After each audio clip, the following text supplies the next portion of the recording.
Most people believe their lives would change if they thought better, planned harder, or finally found the motivation they keep waiting for. But what they rarely question is the foundation they are standing on while trying to change anything at all. Because a tired body turns discipline into resistance. A scattered nervous system turns confidence into an act. And unstable relationships turn connection into quiet exhaustion that no mindset can override.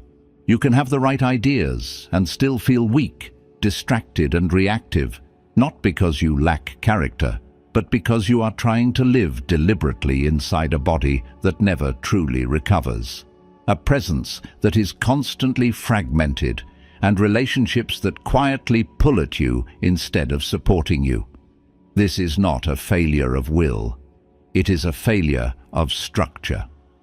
The ancient Stoics understood this without needing modern language to explain it, and Marcus Aurelius wrote repeatedly about rest, restraint, posture, and endurance, not as lifestyle advice, but as necessities, because he knew that when the body is neglected, the mind loses authority, and when the mind loses authority, every decision becomes a negotiation disguised as real life.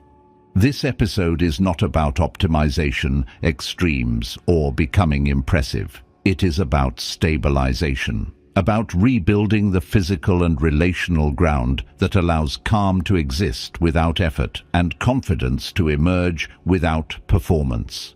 Because presence is not something you pretend into existence, it is something your nervous system permits when it feels safe, rested, and capable. Modern life quietly trains you into the opposite state and calls it normal. Chronic exhaustion disguised as responsibility, poor nutrition disguised as convenience, weak boundaries disguised as kindness, emotional overexposure disguised as loyalty. And then, when calm feels unreachable and relationships feel heavy, you assume something is wrong with you instead of questioning the systems you've been living inside.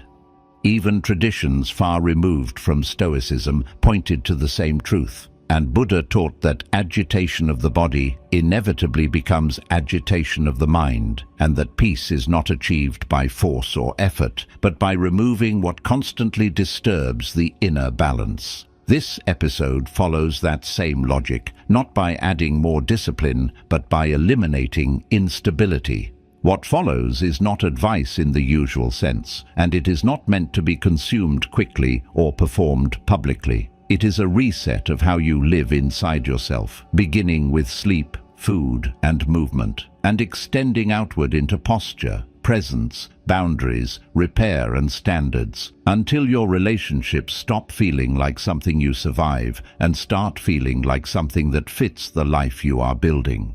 If you are serious about reinventing your life in 2026, this is where it stops being theoretical, because real change does not begin with ideas, but with the body you wake up in, the presence you carry into rooms, and the relationships you are no longer willing to keep bleeding.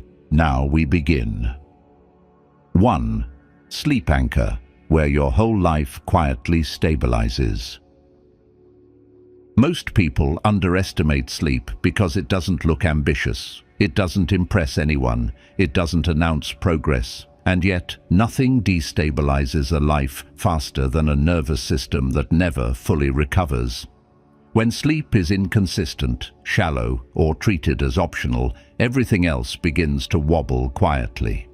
Your discipline weakens, your emotions sharpen in the wrong direction. Small problems feel personal, simple decisions feel heavy. And you start calling this state real life, when in truth, it's just exhaustion wearing a mask of adulthood. A sleep anchor is not about sleeping more whenever you can. It is about locking one fixed wake-up time, regardless of how the night went, and building everything else around protecting that anchor. This is where most people resist, because they think freedom means flexibility. But the nervous system doesn't experience flexibility as freedom. It experiences it as unpredictability. And unpredictability keeps it alert, guarded, and reactive. When your wake time floats, your body never fully trusts tomorrow. It stays slightly on edge, waiting. That edge shows up as anxiety, irritability, cravings, and the constant sense that you're behind before the day even starts. A fixed wake time sends a different signal. It tells the body, there is order here. And once that signal repeats consistently, recovery deepens on its own. This is why the sleep anchor is not a productivity hack. It is a regulation tool. A tired brain turns every decision into a negotiation. You don't choose, you bargain. You don't act, you weigh. You don't set boundaries, you postpone them. And the worst part is that you begin to normalize this state. You say things like, I'm just not a morning person, or I work better under pressure, or life is stressful right now, without realizing that stress has become your baseline. With a sleep anchor, mornings stop being emotional. You wake up when you said you would, not because you feel motivated, but because your body expects it. That expectation removes friction. You stop debating, and when you stop debating first thing in the morning, something subtle but powerful happens. Your sense of authority returns. Evening protection matters just as much, but not in the way people usually think. A wind-down ritual is not about relaxation apps or perfect routines. It's about lowering stimulation deliberately, fewer screens, fewer conversations that pull you outward, fewer decisions. You don't drift into sleep, you descend into it. And the quality of that descent determines how restored you feel, not just the number of hours you spend in bed. This is where modern life works directly against you. Endless input trains your brain to stay alert late into the night. Notifications, news, arguments, scrolling, background noise, all of it keeps your nervous system in a low-grade state of vigilance. You may fall asleep, but you don't fully let go. And when you don't let go, you don't recover. Treating recovery like training changes the relationship entirely. You stop seeing rest as something you earn after productivity and start seeing it as the condition that makes composure possible. Strength without recovery turns into fragility. Discipline without recovery turns into burnout. Ambition without recovery turns into self-conflict. Marcus Aurelius understood this intuitively, writing about the importance of rising with purpose, but also honoring the limits of the body, because he knew that a ruler who is exhausted becomes reactive, and a reactive mind mistakes impulse for judgment. He wasn't protecting comfort, he was protecting clarity. A sleep anchor also reshapes your emotional life in ways most people don't expect. When you're rested, emotions slow down. You still feel them, but they don't hijack you. You can pause. You can choose. You can let things pass without reacting immediately. This is not emotional suppression. It's emotional spaciousness. And that spaciousness makes you easier to be around, not because you try harder, but because you're no longer operating from depletion. Relationships feel different when sleep stabilizes. You listen better. You interrupt less. You don't take everything personally. You don't escalate small tensions into silent resentments. Many relationship problems are not problems of communication or compatibility, but problems of fatigue. Two tired nervous systems can turn love into friction without ever meaning to. The sleep anchor also supports every other habit you're trying to build.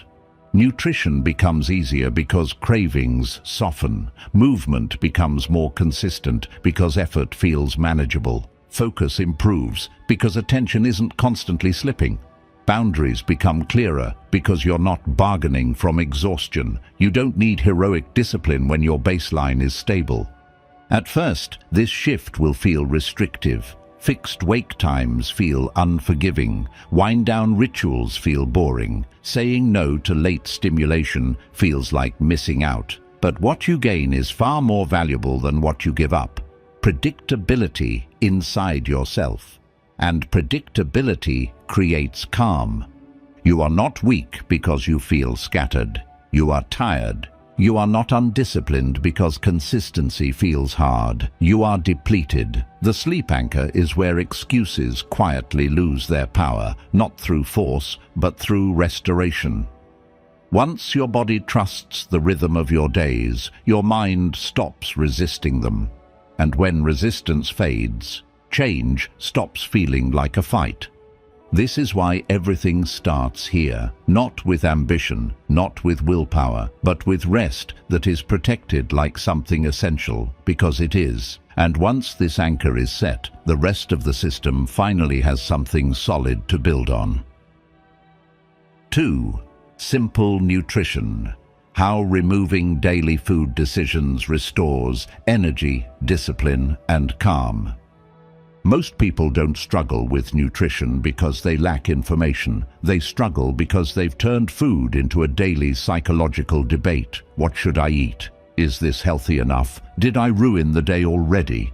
Should I restart tomorrow? These questions repeat multiple times a day, quietly draining mental energy long before any physical benefit or damage appears.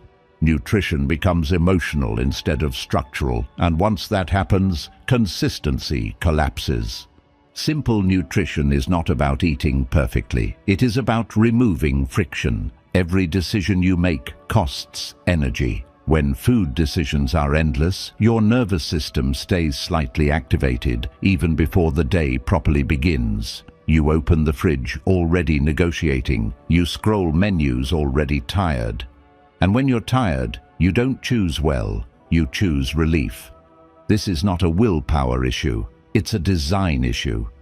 A simple nutrition system works because it reduces choice. You select a small set of repeatable meals that meet your basic needs: protein, fiber, stability, and you stop renegotiating them daily, not forever, just as a baseline. Breakfast becomes predictable, lunch becomes boring in the right way. Dinner becomes steady, and suddenly something unexpected happens. Your mind quiets down. Boring food is not a failure, it is a foundation. When your body receives steady input, your energy stops swinging wildly. Blood sugar stabilizes, cravings soften, hunger becomes clearer instead of chaotic. You stop oscillating between restriction and indulgence, because you are no longer reacting emotionally to food. You are fueling a system. This matters more than people admit, because unstable nutrition creates unstable behavior. When energy dips, patience shortens. When hunger spikes, emotions amplify. When blood sugar crashes, discipline disappears. And then you judge yourself for being unfocused or unmotivated, without realizing that your body has been quietly sabotaging you all day. Simple nutrition removes that sabotage. It also restores self-trust. When you know what you're going to eat, you stop breaking promises to yourself around food. No more "I'll do better tomorrow" cycles. No more guilt-driven resets. You eat, you move on, you live. Food stops being a moral test and becomes what it was always meant to be: support. This doesn't mean you never enjoy meals. It means enjoyment becomes intentional instead of compulsive. You choose when to be flexible instead of being pulled into it by fatigue. Structure gives you freedom later, not deprivation now. There is also a deeper psychological benefit here that rarely gets discussed. When food is simple, identity stabilizes. You stop thinking of yourself as someone who is good or bad at eating. You stop performing discipline. You just follow a system, and systems are easier to maintain than self-image. Miyamoto Musashi lived by a principle that applies directly here. Remove what is unnecessary so energy can flow where it matters. Complexity feels sophisticated, but it often hides weakness. Simplicity looks plain, but it creates endurance. Musashi didn't seek excess. He sought clarity. And clarity is exactly what simple nutrition provides. Another mistake people make is tying nutrition to emotion, eating to celebrate, eating to cope, eating to numb, eating to reward.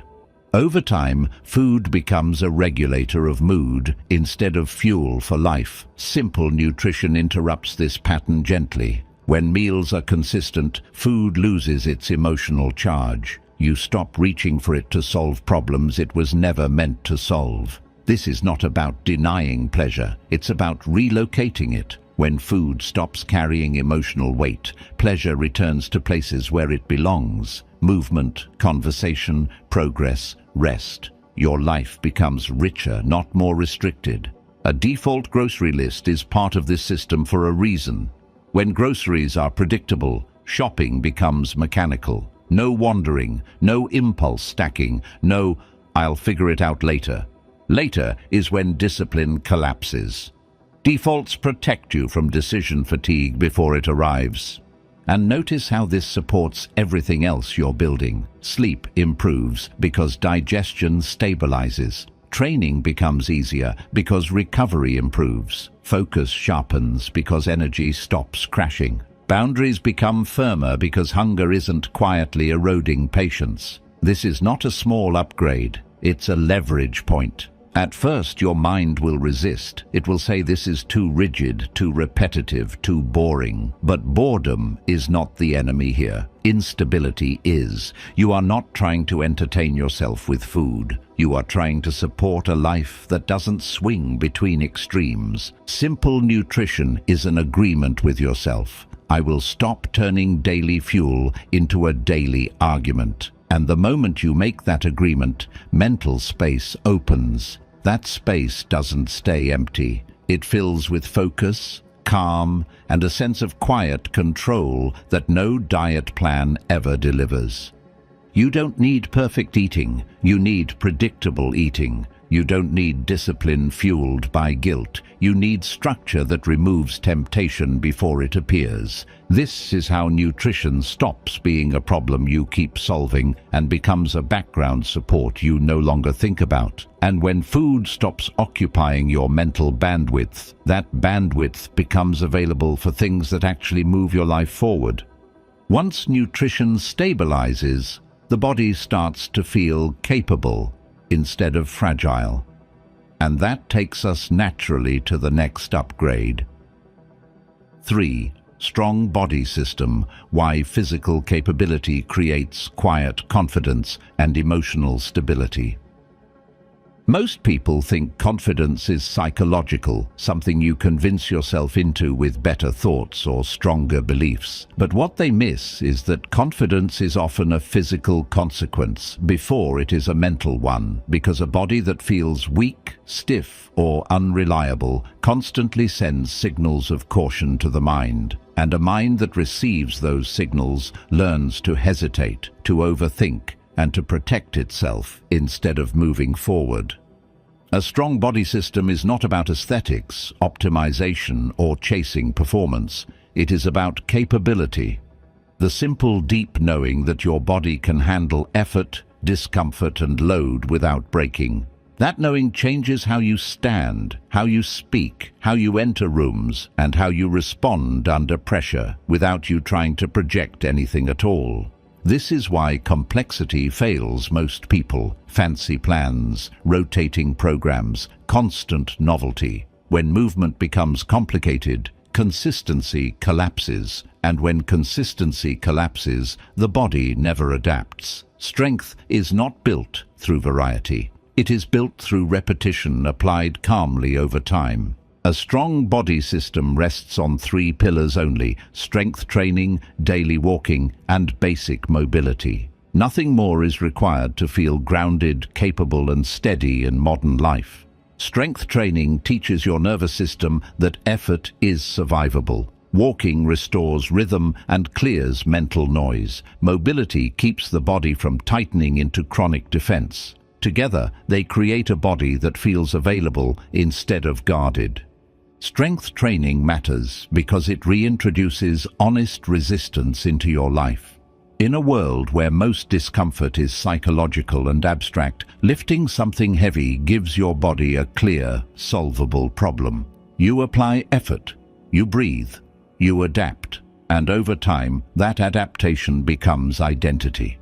You stop flinching from difficulty because your body has learned that pressure does not automatically mean danger. Daily walking may look insignificant, but it does something profound. It regulates the nervous system through repetition and rhythm. It lowers baseline anxiety. It gives your mind space to process without spiraling. Many people think they need more stimulation to feel alive, when what they actually need is movement without urgency. Walking restores that.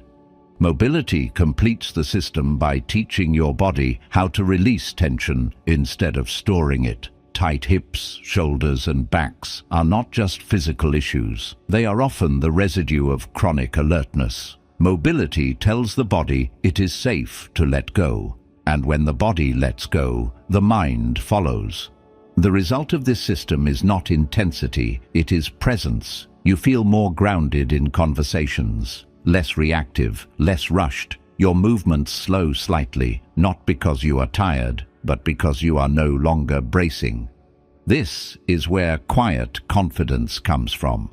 Not performance, not dominance, but embodied stability. Miyamoto Musashi understood this better than most when he emphasized mastery of the body as inseparable from mastery of the mind. For Musashi, strength was not aggression, it was readiness. The ability to remain calm, centered, and responsive when pressure arrived. That kind of readiness is exactly what a strong body system creates. Another overlooked benefit is emotional regulation. When the body moves regularly under load, emotions stop bottling up. Stress has somewhere to go. Frustration has an outlet. Anxiety burns off instead of circulating endlessly. You're not fixing emotions. You're processing them through movement, which is how the nervous system evolved to handle stress in the first place. This system also removes identity friction. You stop thinking of yourself as someone who is trying to get in shape and start thinking of yourself as someone who moves daily and lifts regularly. The shift is subtle but powerful. You don't need motivation to be who you already are. You just follow the pattern. Importantly, this approach avoids the burnout trap. No extreme schedules, no punishing routines, no all-or-nothing weeks followed by collapse. Strength sessions are simple. Walking is non-negotiable but gentle. Mobility is brief and restorative. This keeps the system alive even on bad days, which is the real measure of success. And notice how this supports everything else in your life. Sleep deepens because physical fatigue is honest.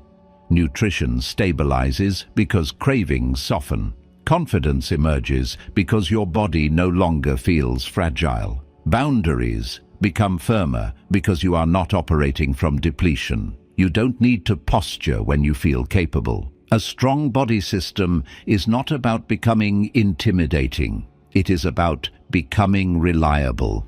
Reliable to yourself, reliable under pressure, reliable when life asks something from you unexpectedly. This is why the body upgrade belongs here, early in the process, before presence, before boundaries, before relational repair, because a body that feels capable allows the mind to relax its defenses, and a relaxed mind makes better decisions without trying to.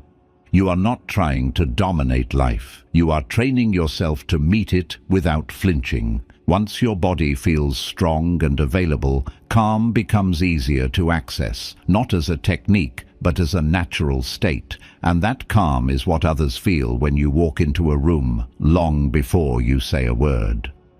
4. Preventive health. Why knowing is calmer than guessing, and care beats crisis. Most people interact with their health reactively. They wait for pain to demand attention, for fatigue to become unmanageable, for anxiety to spike, for a diagnosis to force a change. Until then, they guess, they assume, they hope. And hope becomes the strategy. This approach feels normal because it is common, but it quietly trains the nervous system to live in uncertainty. When you don't know what's happening inside your body, your mind fills the gaps with worry, denial, or avoidance, and all three erode calm. Preventive health reverses that pattern by replacing guessing with knowing. This is not about becoming obsessed with metrics or turning your life into a medical project. It's about removing background uncertainty, basic checkups, periodic labs, simple screenings, small boring actions that keep you ahead of problems instead of negotiating with them later. The relief that comes from this is subtle but profound. When you know where you stand, your mind stops scanning for invisible threats. A body you don't monitor becomes a source of low-grade anxiety, even if you don't consciously notice it. Every unexplained ache becomes a question mark. Every dip in energy becomes a story. Every bad day feels like a warning. Preventive health collapses that ambiguity. It gives you context. And context turns fear into information. There is also a deeper psychological shift here. When you treat preventive care as normal, you stop relating to your body as something you push until it breaks. You begin relating to it as a system you maintain. That relationship alone changes behavior. You recover better. You sleep with less guilt. You move with more respect. You don't grind through signals that were meant to guide you. Modern culture quietly glorifies neglect. Skipping checkups is framed as toughness. Ignoring symptoms is framed as resilience. Running on empty is framed as ambition. But resilience is not denial. It is early response. Strength is not ignoring the machine you live inside. It is keeping it functional so it can carry you through pressure without collapsing. Preventive health also protects your future self from unnecessary drama. Many crises are not sudden.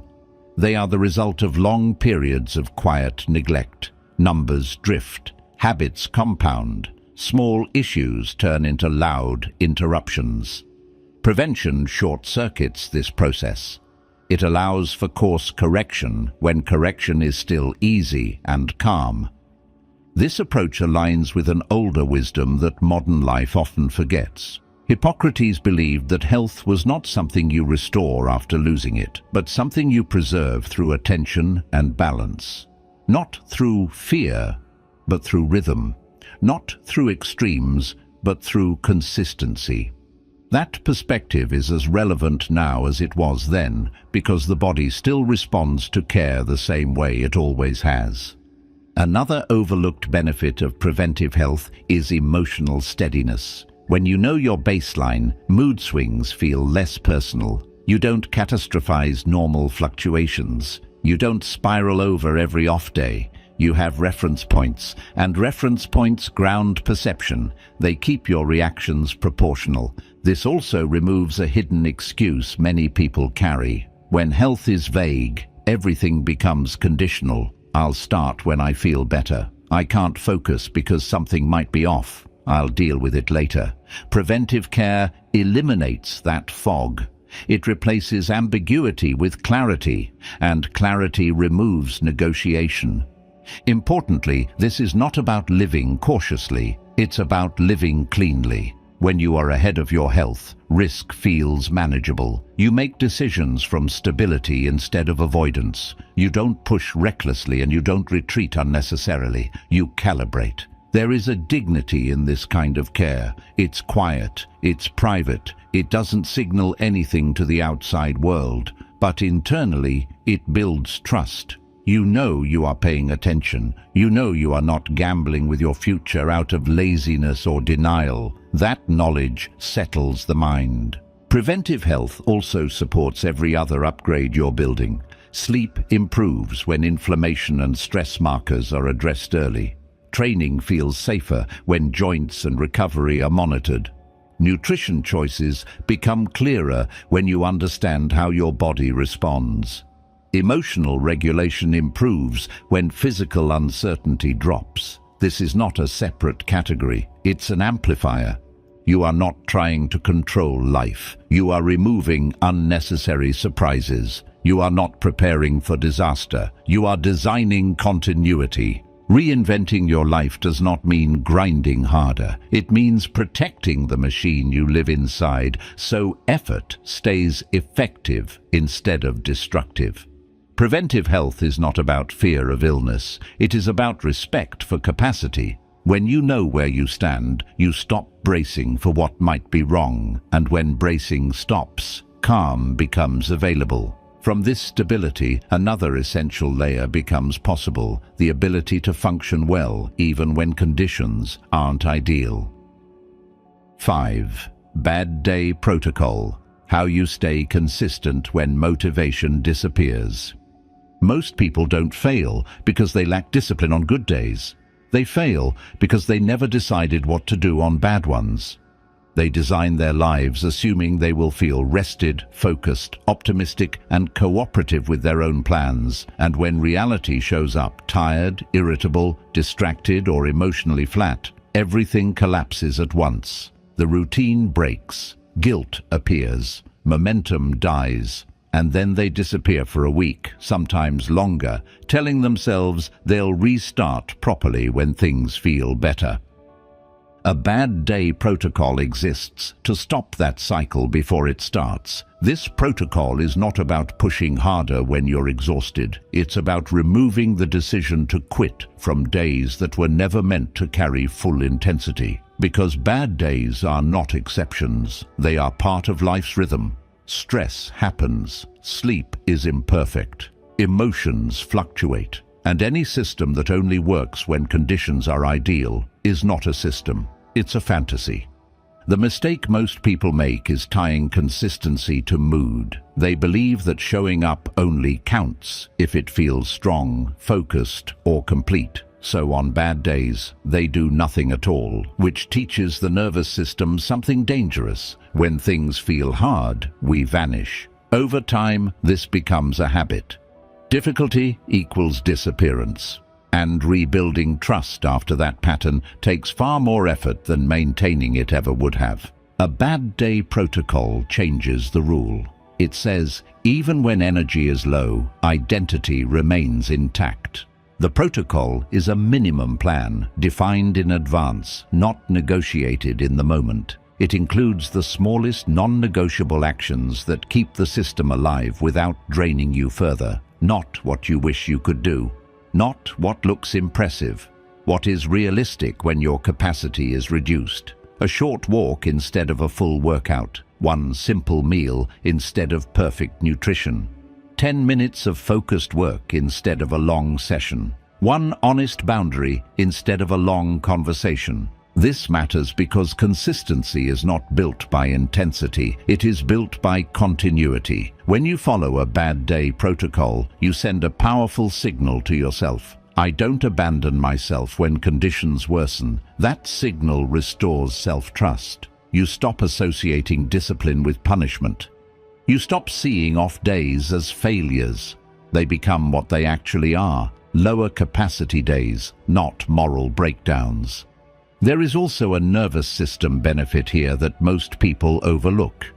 When you remove the pressure to perform on bad days, stress decreases, and when stress decreases, recovery improves. Ironically, bad days pass faster when you don't fight them. The protocol gives you a way to stay engaged with life without escalating fatigue into self-criticism. Many people resist this idea because it feels like lowering standards. It isn't. It's protecting standards from emotional sabotage. High standards without flexibility break. High standards with structure endure. The protocol exists so you don't let one hard day undo weeks of progress. There is wisdom in this that ancient philosophies understood intuitively. Seneca wrote that persistence matters more than force, because force exhausts itself, while persistence compounds quietly. A bad day protocol is persistence formalized.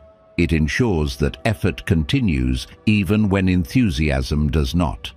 Another important effect of this protocol is identity stability. When you disappear on bad days, you fracture your self-image. You start seeing yourself as inconsistent, unreliable, or undisciplined. That identity then feeds future avoidance. The protocol interrupts that feedback loop. You remain someone who shows up, differently but reliably. And reliability is what builds confidence over time, not heroic bursts of effort. It also reduces guilt dramatically. Guilt usually comes from broken expectations. When expectations are unrealistic, guilt is inevitable.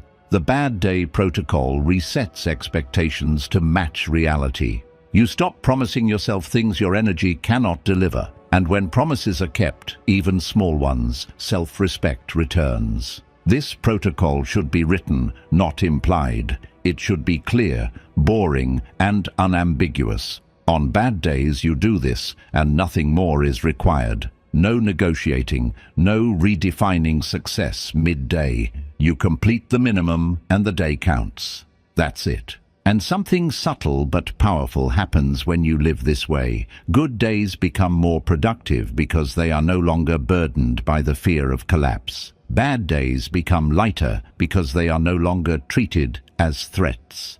Life smooths out. Extremes soften. You stop swinging between overdrive and disappearance. You are not lowering your ambition, you are protecting your momentum. You are not excusing weakness, you are designing for reality. A bad day protocol is how discipline survives stress without becoming cruelty toward yourself. It keeps the system alive when motivation disappears, which is exactly when a system proves its worth. Once this protocol is in place, consistency stops being emotional and starts being structural. And from that stability, another shift becomes possible. The way you carry yourself, breathe, speak, and occupy space without effort. 6. Calm confidence. How the body teaches the mind to stop proving itself. Most people misunderstand confidence because they look for it in words, opinions, or internal affirmations, when in reality, confidence is something others feel from you long before you speak, and something you experience internally long before you think about it. Calm confidence does not announce itself. It doesn't rush. It doesn't perform. It doesn't compete for attention. It settles into the body first, and only then does it show up in the voice, the posture, the pace of movement, and the way you hold eye contact without needing to dominate or retreat. This is why confidence cannot be faked for long. The body always tells the truth. When your nervous system is dysregulated, your body leaks signals of urgency, even if your words sound composed. Your breathing is shallow, your shoulders lift slightly, your voice speeds up at the end of sentences. Your gaze flickers instead of resting. None of this means you are weak. It means your body is preparing for threat, even when no threat exists. Calm confidence begins the moment the body no longer feels the need to defend itself. The shift is physical before it is psychological. Posture is the first layer, not because standing straight makes you look confident, but because posture changes how your nervous system interprets the world. A collapsed posture compresses the lungs, shortens the breath, and signals submission or fatigue. An upright but relaxed posture does the opposite. It opens the chest, deepens breathing, and tells the body that it is safe to take up space, not aggressively. Naturally, breathing follows. Calm confidence lives in slower, deeper breaths that extend the exhale. This isn't a technique you perform socially. It's a baseline you cultivate privately. When your breath slows, your heart rate follows. When your heart rate settles, your thoughts lose urgency. You stop reacting at the speed of anxiety. You respond at the speed of judgment. Voice emerges next, and voice reveals more than people realize. A rushed voice communicates inner pressure. A quiet, steady voice communicates internal order. Calm confidence is not loud. It is deliberate. You don't need to fill silence. You don't need to rush to explain. You allow pauses, not as a tactic, but because you are not afraid of them. Silence no longer feels like a threat that must be patched. Eye contact completes the picture. Calm eye contact is not staring. It is resting your attention without scanning for approval or danger. You look at people as if you are present, not evaluating whether the interaction is going well. This changes everything. People feel met instead of managed. Conversations slow down. Power struggles dissolve before they begin. What's important to understand is that none of this is about dominance. Calm confidence is not about winning rooms. It is about not needing to win. When the body is regulated, the mind no longer seeks validation through performance. You don't over-explain. You don't interrupt. You don't rush agreement. You don't defend your existence with words. Laozi described this state centuries ago without ever using the word confidence, noting that the strongest presence is often the least forceful, and that water, by remaining soft and yielding, outlasts what is rigid. Calm confidence works the same way. It is not rigid control. It is grounded adaptability. Many people chase confidence through external achievements, thinking status will calm them. Sometimes it does temporarily. But if the nervous system remains dysregulated, the anxiety simply relocates. You become confident in title but tense in presence. Calm confidence solves this at the root by addressing the body first. There is also a relational impact that cannot be overstated. When you embody calm confidence, others regulate in your presence. They speak more clearly, they escalate less, they project less. This is not manipulation. It is resonance. Nervous systems synchronize. A calm system invites calm responses. This is why some people command respect without effort, and others demand it without ever receiving it. Practicing calm confidence is not something you do publicly at first. It is something you train in ordinary moments, standing instead of slouching when alone, slowing your breath when no one is watching, speaking more slowly on the phone, allowing pauses in conversation instead of rushing to fill them. These small adjustments retrain the body's default state. Over time, the body learns that urgency is no longer required, that it doesn't need to defend, impress, or perform to be safe. And when that lesson settles in, confidence stops being an act. It becomes a background condition. You no longer ask yourself how you're being perceived. You are too present for that question to arise. You no longer try to sound confident. You sound clear, because clarity has replaced tension. This is why calm confidence belongs after sleep, nutrition, movement, and consistency. It cannot be layered on top of chaos. It emerges when the system beneath it is stable, and once it emerges, it changes how you are treated without you asking for anything. You don't need to be louder. You don't need to be sharper. You don't need to prove strength. You need to be settled. And from that settled presence, everything that follows, boundaries, repair, connection, standards, becomes easier because you are no longer negotiating from tension. 7. Clean presence. Why simplicity in appearance creates respect without effort. Most people underestimate how much their appearance affects their inner state because they think style is superficial, optional, or purely social, when in reality, the way you present yourself feeds back into how you think, how you move, and how seriously you take your own life. Clean presence is not about fashion, trends, or impressing anyone. It is about removing friction between who you are and how you show up. So your energy stops leaking through inconsistency, neglect, or quiet self-disrespect. When your appearance is cluttered, neglected, or chaotic, your nervous system receives a subtle but constant message. Things are unmanaged. You may not consciously think this, but the body feels it. You hesitate more. You feel slightly exposed. You compensate by explaining, performing, or shrinking. This has nothing to do with vanity and everything to do with coherence. Clean presence begins with a simple principle: reduce decisions, increase consistency. You choose a basic, repeatable way of presenting yourself that fits your life, your values, and your environment, and you stop renegotiating it every morning. Fewer clothes, fewer styles, fewer "maybe this works" moments. What remains is reliability. You get dressed without thought. You move into the day without internal noise, and that quiet compounds. This is why clean presence feels grounding rather than performative. You are not trying to be noticed. You are removing distractions for yourself first. When you don't have to think about how you look, you have more attention for how you are. And presence, not appearance, is what people actually respond to. Grooming plays a similar role. Clean, consistent grooming is not about attractiveness. It is about signal clarity. It tells your body and the people around you that you are organized, awake, and respecting your own boundaries.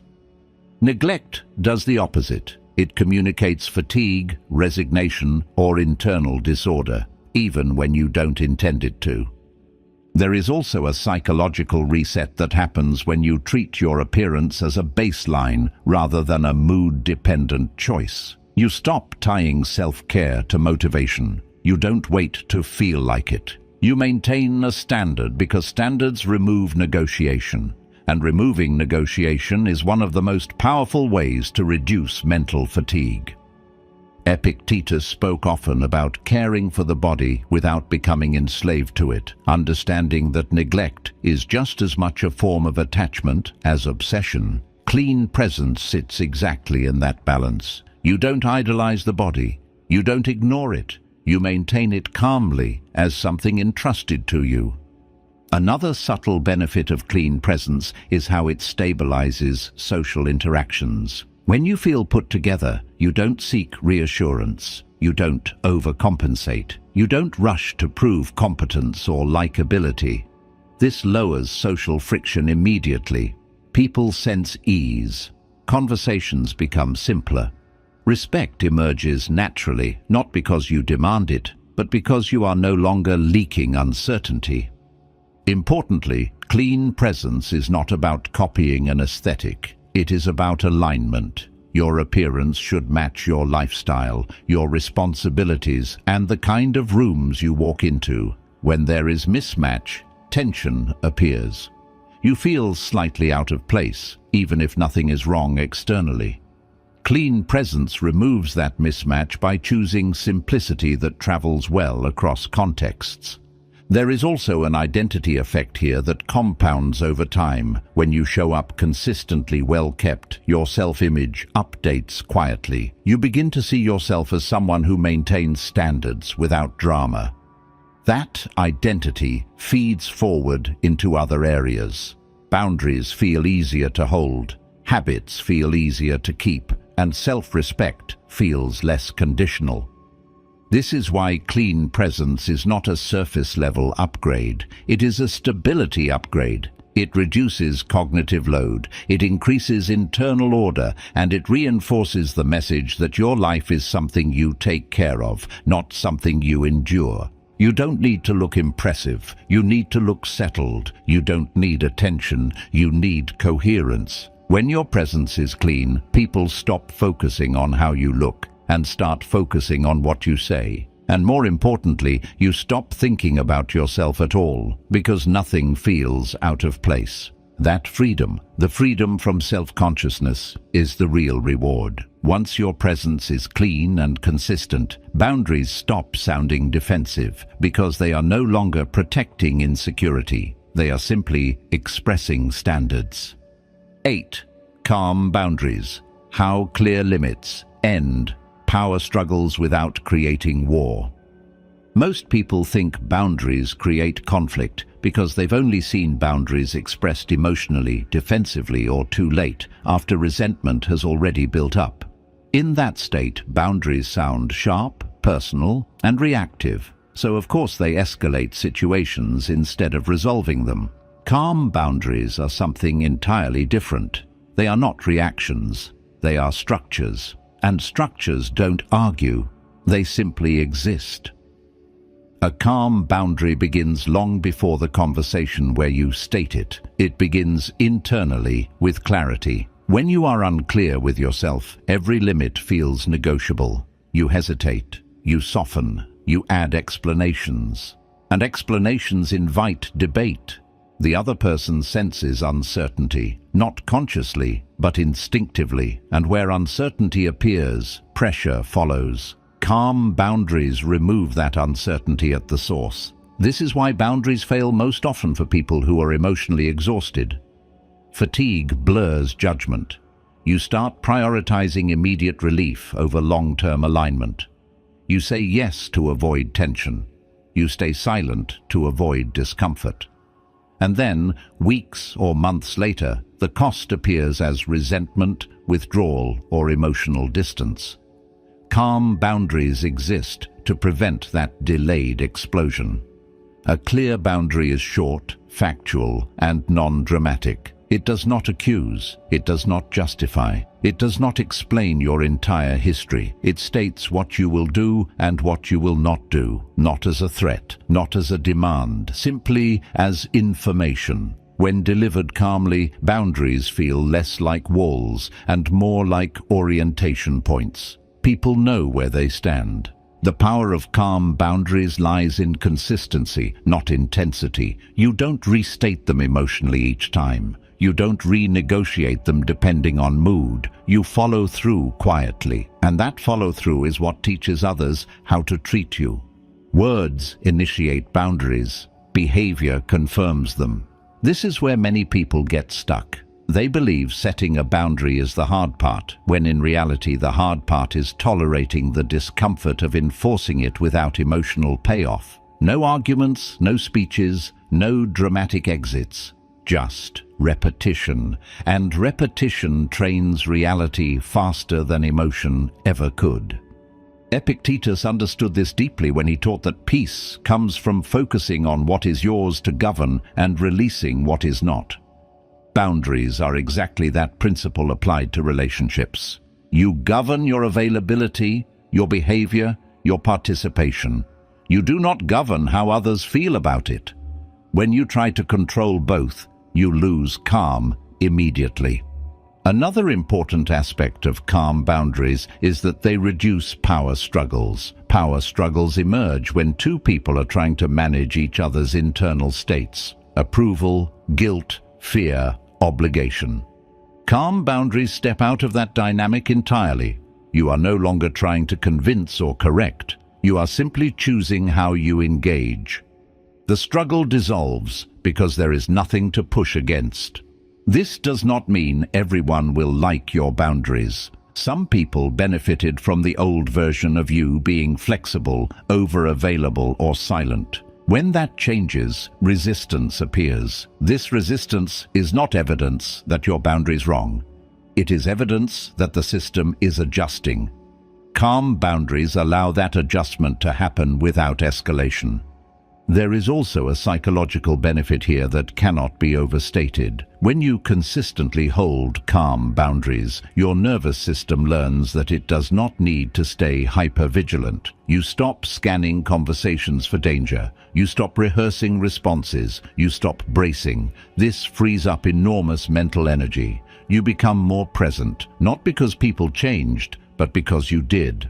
Calm boundaries also improve intimacy, not reduce it. When limits are clear, relationships become safer. Expectations stabilize. Resentment decreases. You no longer need to guess or mind read. Paradoxically, clarity invites trust, because unpredictability is what erodes connection, not limits.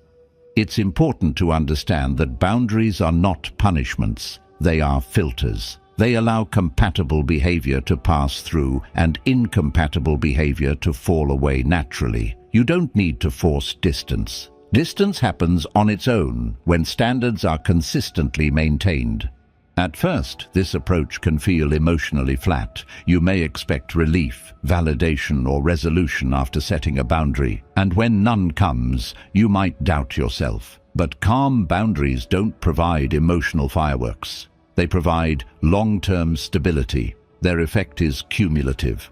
Over time, life becomes quieter, cleaner, less reactive. You stop having the same arguments, you stop revisiting the same frustrations, you stop explaining why something bothers you. Not because others suddenly became more understanding, but because you stopped placing yourself in situations that require constant negotiation. Calm boundaries are one of the clearest expressions of self-respect because they don't ask to be respected. They assume it, and when that assumption is violated, they adjust behavior instead of escalating emotion. You are not here to manage everyone's comfort. You are here to manage your own alignment. And alignment, once established, reduces conflict far more effectively than confrontation ever could. When your boundaries become calm and consistent, relationships stop feeling like battlegrounds. They either stabilize or naturally reorganize. Both outcomes are wins because both reduce internal friction. From this place of clarity, something else becomes possible: the ability to repair relationships without ego and to take responsibility without self-erasure. 9. Repair and accountability. Why mature relationships are built on repair, not perfection.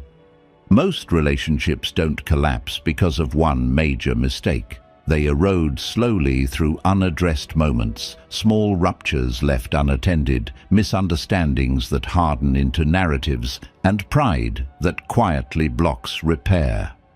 People often believe the goal of maturity is to never make mistakes, to always communicate perfectly, to always be right, calm, and self-aware.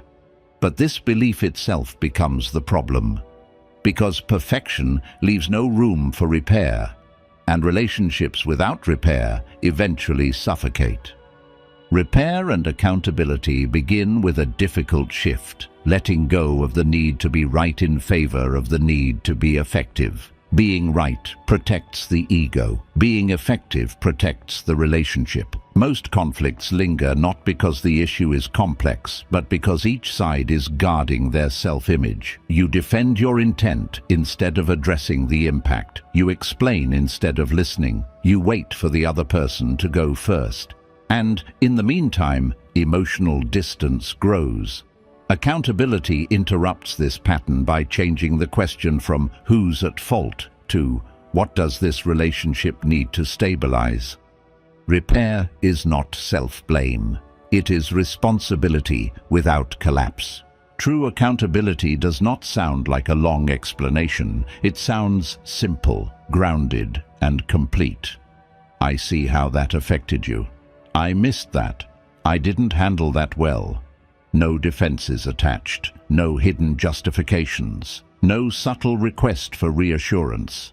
This kind of accountability is powerful because it removes friction instantly. It tells the other person they don't need to fight to be understood. What makes this hard is not lack of skill, it is fear.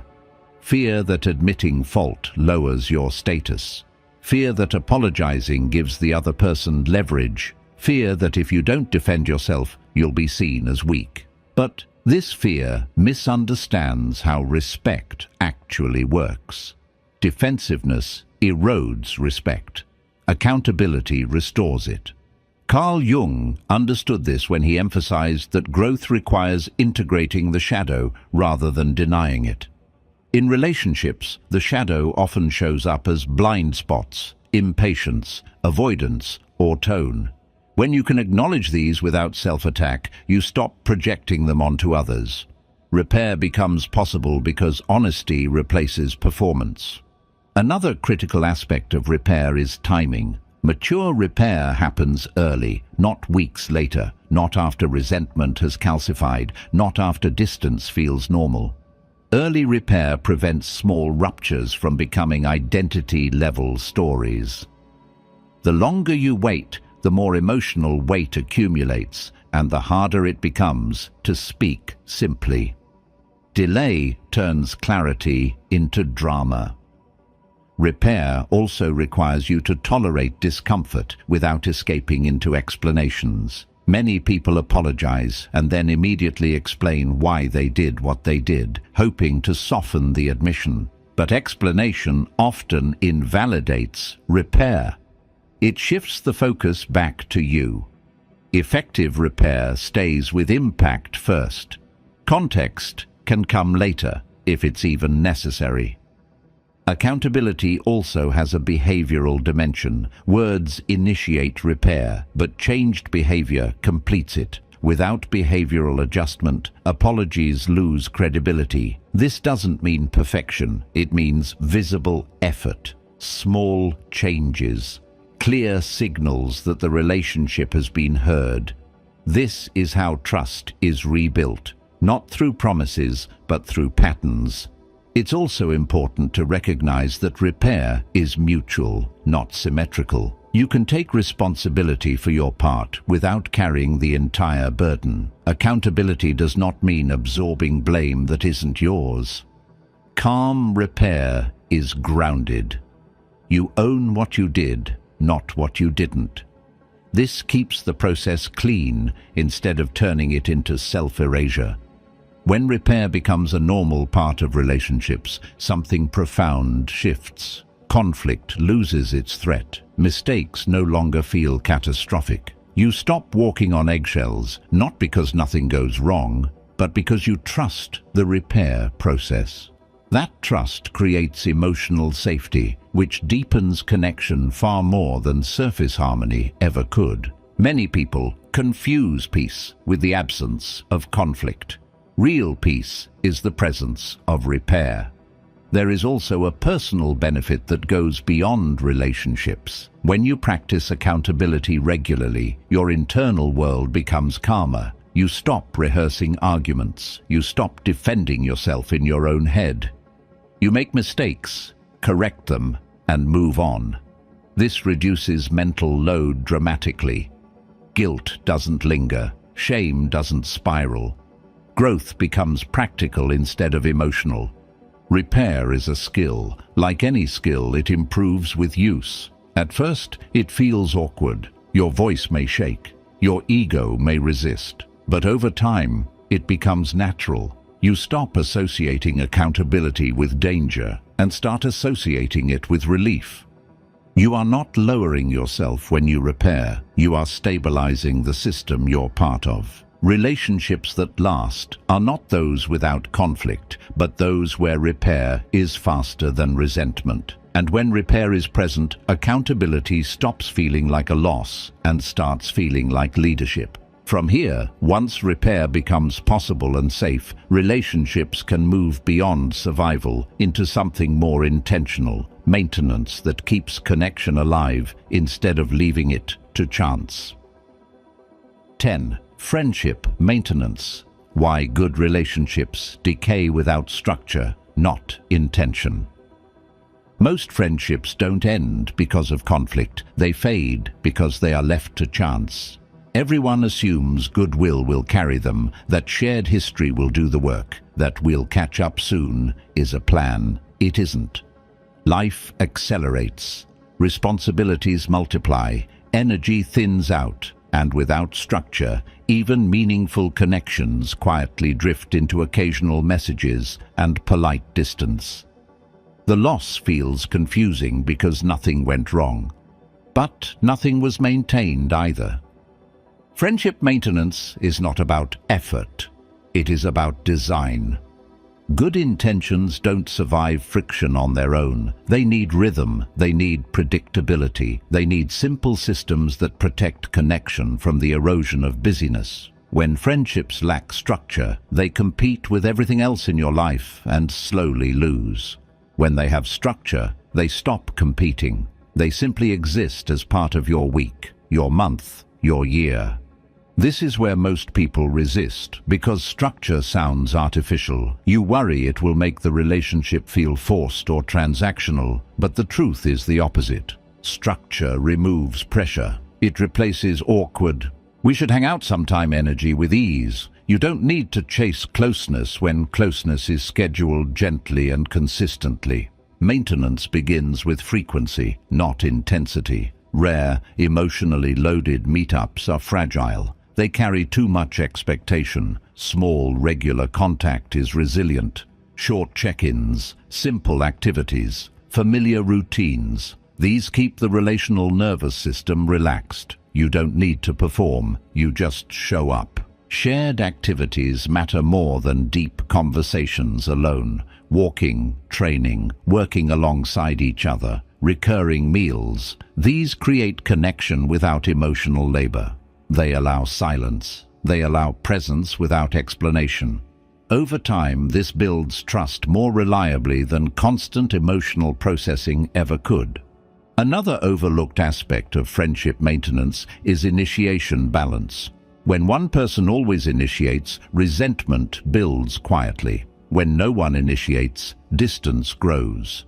Healthy maintenance includes noticing patterns and adjusting without accusation. Sometimes you step forward, sometimes you step back. The goal is not equality in every moment, but mutual investment over time. There is also a maturity required here that many people avoid, accepting that not all friendships deserve the same level of maintenance forever. Life changes, directions diverge. Maintenance is not about forcing permanence, it is about honoring what still fits. Some friendships move into lighter rhythms, others deepen, some complete their cycle naturally. Maintenance allows this to happen consciously instead of through neglect. Aristotle distinguished between friendships of pleasure, utility, and virtue, understanding that only some relationships are meant to grow deeper with time. Maintenance is how you discover which is which. You don't decide it intellectually. You observe it through behavior. Who shows up? Who reciprocates? Who grows with you? Friendship maintenance also protects your emotional health. When friendships are left unmanaged, expectations become vague. You don't know where you stand. You read into delays. You wonder if something changed. Clear rhythms remove that ambiguity. Ambiguity is exhausting. Clarity is calming. Importantly, maintenance does not mean constant access. Boundaries still apply. You don't make yourself available at the expense of your life. You choose sustainable patterns that fit your energy. Maintenance is about consistency without sacrifice. When done well, friendships stop feeling like obligations or emotional projects. They feel like anchors, familiar spaces where you don't need to perform or explain who you are becoming. These relationships become stabilizing forces, not additional drains. There is a quiet confidence that comes from knowing you are not socially improvising your life, that your connections are tended to, not neglected, that you don't have to rebuild closeness from scratch every time you meet. This confidence frees attention for growth instead of social anxiety. Friendship maintenance also sharpens discernment. You notice who responds to structure and who disappears when things become intentional. This is not rejection, it is information. Some connections thrive on chaos, others thrive on care. You learn which environment you are willing to provide. You are not responsible for keeping everyone close. You are responsible for maintaining what nourishes you. Friendships don't survive on memory, they survive on rhythm. And when rhythm is present, connection becomes something you live inside, not something you keep meaning to return to. From here, the next layer becomes unavoidable, because no relationships shape us as deeply or as stubbornly as family. 11. Family peace. How you protect your calm without becoming cold or cruel. Family is where patterns last the longest, not because they are strongest, but because they were formed earliest. Long before you had language for boundaries, responsibility, or emotional regulation, you learned how to survive inside a particular emotional climate. Roles were assigned quietly, expectations settled without discussion. And years later, even after you've changed, grown, or rebuilt your life, those old dynamics still try to pull you back into familiar shapes. Family peace does not come from fixing this system. It comes from changing how much access it has to your nervous system. Most people oscillate between two extremes. Either they overexpose themselves emotionally, reopening old wounds out of loyalty, guilt, or hope, or they cut off dramatically, believing distance is the only way to breathe. Both extremes are reactions. Family peace lives in the middle. It is neither self-erasure nor hostility. It is regulated distance. The first shift is internal. You stop expecting family to meet you where you are, if they never learned how. Expectation is the hidden source of most family pain. You keep showing up with the adult you've become, hoping the environment will respond differently this time. When it doesn't, disappointment follows. Not because you were wrong to grow, but because you asked a system to do something it was never built to do. This doesn't mean giving up on connection. It means giving up on fantasy reconciliation. Peace begins when you see people clearly, not as villains, not as heroes, but as limited humans operating from their own unexamined patterns. Clarity replaces emotional bargaining. And bargaining is what keeps wounds open. Family peace requires reducing emotional exposure before reducing contact. You don't start by leaving. You start by sharing less of what can be used against you, less of what will be dismissed, less of what you secretly hope will finally be understood.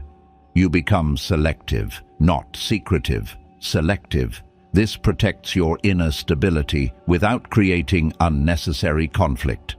Another crucial element is disengaging from old roles. The fixer, the peacemaker, the responsible one, the disappointment. These roles were useful once. They helped you adapt, but they are not who you are now. Family peace requires you to stop automatically stepping into them. This will feel uncomfortable because systems resist change. When you stop playing your part, others feel exposed. They may provoke you to return to the familiar dynamic. Calm refusal is the response, not explanation, not confrontation, just refusal. You also learn to recognize traps, conversations that circle endlessly, topics that always escalate, emotional hooks disguised as concern. You don't need to win these exchanges. You need to exit them early. Peace is not built by enduring every interaction. It is built by choosing which interactions deserve your energy. Carl Jung understood that what we fail to separate from in early relationships often controls us unconsciously later in life. Individuation does not require abandonment. It requires differentiation. The ability to remain yourself without needing approval, permission, or emotional validation from the system you came from. Family peace also means accepting a difficult truth. Some relationships cannot be healed in the way you want. They can only be managed. Managed with limits, managed with distance, managed with realistic expectations. This is not bitterness. It is maturity. You stop reopening the same wound hoping it will scar differently this time. There is also a practical side to this piece. You plan your exposure. You limit time when needed. You leave early without drama. You create rituals that protect your energy before and after contact. You don't enter emotionally raw. You don't exit emotionally flooded. This is self-regulation applied deliberately. Importantly, family peace is not achieved by proving strength. It is achieved by stopping the internal fight. When you no longer need them to change in order for you to be okay, something loosens. You stop bracing. You stop rehearsing conversations. You stop carrying emotional residue long after interactions end. The nervous system learns that it is safe again. This doesn't mean you stop loving. It means you stop bleeding. And paradoxically, this often improves the relationship. When you are calmer, less reactive, less emotionally exposed, interactions become simpler, less charged, less dramatic. Sometimes this creates space for genuine connection to appear for the first time. Sometimes it doesn't. Both outcomes are acceptable when peace is the goal. You are allowed to protect yourself without explaining why. You are allowed to create distance without hatred. You are allowed to choose calm over familiarity. Family peace is not about fixing the past. It is about refusing to let the past keep reopening itself through you. When you stop giving your nervous system unlimited access to old dynamics, your present life gains room to breathe. And from that room, another essential clarity emerges. The clarity to choose relationships intentionally, not emotionally. 12. Relationship standards. Why clarity protects you better than chemistry ever will. Most people don't suffer in relationships because they choose badly once. They suffer because they never decided clearly what they require and what they are willing to give. So they drift into connection led by emotion, chemistry, timing, or fear of being alone, and then try to negotiate standards after attachment has already formed, which is the most exhausting position to be in, because by then every boundary feels personal. Every limit feels like rejection, and every unmet need feels like betrayal. Relationship standards are not fantasies. They are not checklists meant to impress. They are not demands placed on others. They are agreements you make with yourself before emotion gets involved, so you don't ask relationships to fix what you never clarified. The absence of standards doesn't create freedom, it creates chaos. When you don't know what you require, you tolerate too much. When you don't know what you offer, you overextend or underdeliver. And when both are unclear, relationships become emotional experiments instead of stable environments. You keep adjusting, explaining, hoping, and waiting for something to click that was never designed to fit. Clear standards end this quietly. They begin internally, not externally. You decide what kind of behavior you live with and what kind you don't, not based on ideals, but based on patterns you already know, drain you, destabilize you, or pull you away from who you are becoming. Standards are retrospective wisdom applied proactively. They are built from experience, not theory. This is where many people resist, because standards feel like pressure. They fear they will limit options, scare people away, or leave them alone. But the opposite is true. Standards don't reduce your options. They filter them early, which saves enormous emotional energy later. You stop entering situations that require constant justification, negotiation, or self-betrayal. Another critical distinction must be made here. Standards are not about what you expect, but about what you accept. Expectation is passive. Acceptance is active. You don't control who shows interest in you. You control who stays. This shift restores agency. You are no longer auditioning for connection. You are choosing alignment. Standards also apply to what you offer, not just what you require. This is where integrity lives. You don't demand honesty while avoiding difficult truths. You don't ask for consistency while showing up erratically. You don't require calm while feeding drama. Standards without self-discipline become entitlement. Standards with self-discipline become character. This mutual clarity changes everything. Relationships stop feeling like emotional gambles and start feeling like environments. You know what you're building toward. You know what disqualifies a situation early. And when something ends, it doesn't feel like a personal failure. It feels like information arriving on time. Chemistry without standards is intoxicating but unstable. It creates intensity without direction. Many people confuse this intensity for depth, not realizing that depth feels calmer, slower, and far less dramatic. Depth grows where safety exists. Safety exists where standards are clear. Friedrich Nietzsche warned that when a person does not know what they stand for, they are easily swept away by desire, fear, or the will of others. In relationships, this shows up as losing yourself slowly, not through abuse, but through accommodation. You adjust a little here, compromise a little there, until one day you realize the relationship has shape, but you do not. Standards prevent this erosion. They also eliminate false hope. Without standards, you keep waiting for potential. You stay because of what could be, not what is. You invest in promises instead of patterns. Standards collapse that illusion quickly.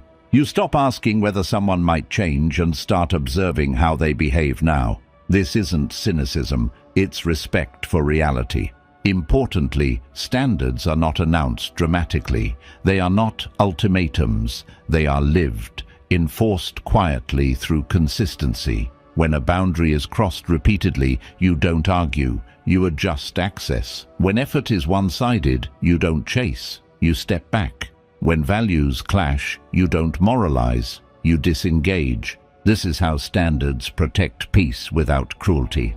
There is also a profound emotional relief that comes from this clarity. You stop internal debates. You stop explaining red flags away. You stop blaming yourself for feeling unsettled. Your body relaxes because it no longer has to stay alert in unstable dynamics. You feel calmer not because relationships are perfect, but because they are predictable. Standards also raise the quality of the relationships that remain. People who are aligned don't feel threatened by clarity. They feel relieved by it. They know where they stand. They know what matters. They don't need games to feel secure. And when conflict arises, it is addressed within a shared framework, instead of turning into power struggles. It's important to understand that choosing standards may temporarily reduce attention, options, or intensity. This can feel like loss if you're used to constant emotional stimulation.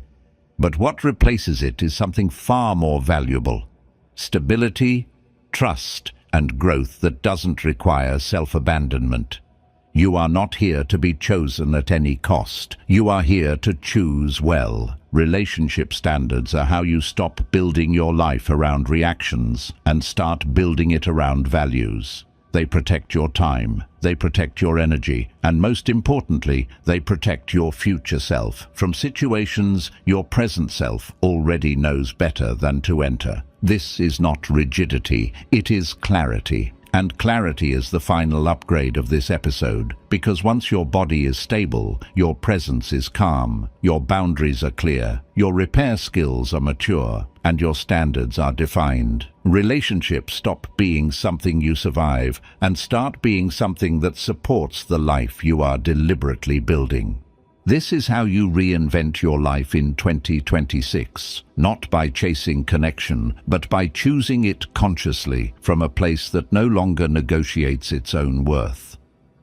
What you've just walked through is not a collection of habits, and it is not a personality makeover. It is a stabilization process, a way of rebuilding your life from the inside out, starting with the body that carries you, the presence you bring into the world, and the relationships that either support or quietly drain you.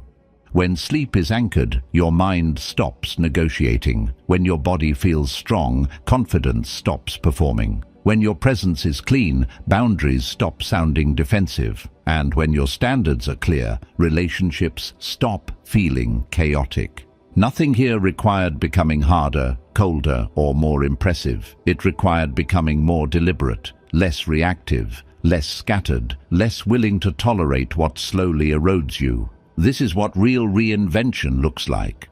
Quiet, structural, undramatic. You don't announce it. You don't explain it. You simply live differently and let reality adjust around you.